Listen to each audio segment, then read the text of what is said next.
નમસ્કાર દર્શક મિત્રો, હું છું ઉપલ લુણીચિયા. સંપૂર્ણ ન્યૂઝમાં આપનું સ્વાગત છે.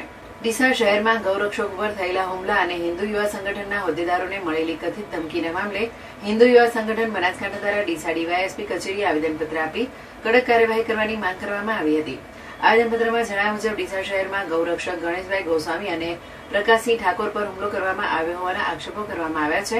આ ઘટનાને લઈને હિન્દુ સમાજમાં રોષની લાગણી જોવા મળી રહી હોવાનું સંગઠને જણાવ્યું હતું.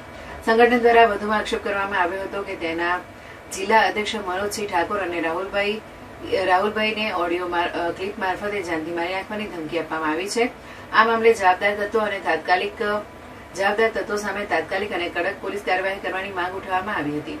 હિન્દુ યુવા સંગઠનના હોદ્દેદારો અને કાર્યકરોએ ડીવાયએસપીને આવેદનપત્ર સુપ્રત કરીને કાયદો અને વ્યવસ્થા જાળવવા તેમજ આવા બનાવોમાં સંડોવાયેલા લોકો સામે કડક પગલાં લેવા અપીલ કરી હતી. સંગઠને ચેતવણી આપી હતી કે જો આ મામલે યોગ્ય કાર્યવાહી નહીં કરવામાં આવે તો ગાંધી જિંદા માર્ગે આંદોલન કરવામાં આવશે તેમજ આગામી દિવસોમાં ડીસા બંધનું એલાન આપવાની ફરજ પડી શકે છે. આ પ્રસંગે હિન્દુ યુવા સંગઠનના આગેવાનો અને કાર્યકર્તાઓ મોટી સંખ્યામાં ઉપસ્થિત રહ્યા હતા.